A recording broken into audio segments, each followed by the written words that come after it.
பொங்கல் பண்டிகையையொட்டி சொந்த ஊர் செல்வோருக்கு போதிய பேருந்து வசதி கிடைக்கிறதா, முன்பதிவில் நியாயமான கட்டணம் வசூலிக்கப்படுகிறதா என்று மக்கள் குரல் பகுதியில் எழுப்பப்பட்ட கேள்விகளுக்கு திருச்சி மாவட்டம் முசிறி மக்கள் தெரிவித்த கருத்துக்களை பார்க்கலாம். பொங்கலுக்கு பார்த்தீங்கன்னாக்க சென்னையிலிருந்து பிற நகரங்கள் கோயம்புத்தூர், மதுரை, திருநெல்வேலி, திருச்சி, சேலம், நாமக்கல் இங்கெல்லாம் வந்து பார்த்திங்கன்னா பஸ் வசதிகள் எப்படி இருக்குதுன்னு பார்த்தீங்கன்னா பஸ் வசதிகள் இருக்குது. ஆனால் தனியார் பேருந்தில் எந்த பஸ்லேயுமே சீட்டு கிடையாது. அதே மாதிரி பார்க்க போனீங்கன்னாக்க கட்டணமும் பார்த்தீங்கன்னாக்க 2 மடங்கு இல்லை 3 மடங்கு அதிகமாக இருக்குது.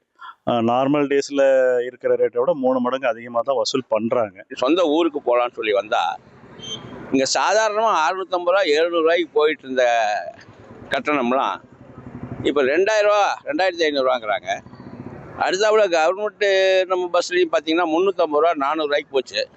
இப்போ அவங்கக்கிட்ட கேட்டாலும் அவங்களும் 1000 ரூபாய்க்கு மேலே தான் சொல்கிறாங்க.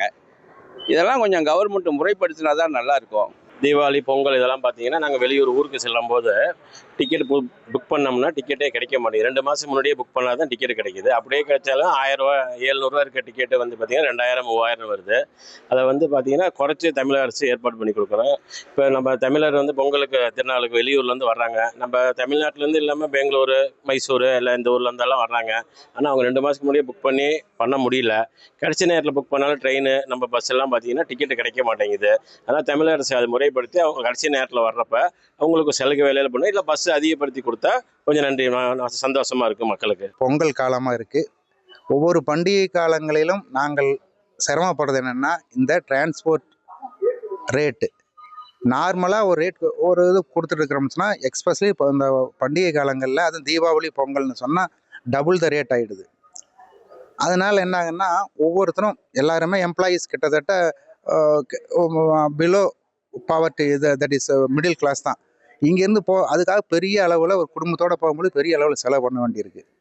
அந்த செலவை குறைச்சி கொஞ்சம் நிறையா அந்த நார்மலாக இருக்கிற மாதிரி பண்ணாங்கன்னு சொன்னால் பண்டிகை கொண்டாடுவதற்கு ரொம்ப சந்தோஷமாக இருக்கும். மக்கள் குரல் நிகழ்ச்சிக்காக முசிறி பகுதி பொதுமக்கள் தெரிவித்த கருத்துக்களை பார்த்தோம். இனி செல்லும் இடமெல்லாம் செய்தி. தந்தை டிவியின் வாட்ஸ்அப் சேனலை ஃபாலோ பண்ணினா செல்லருக்கும் இடமெல்லாம் செய்தி. இதோ QR கோட் இப்பவே ஸ்கேன் பண்ணுங்க, ஃபாலோ பண்ணுங்க.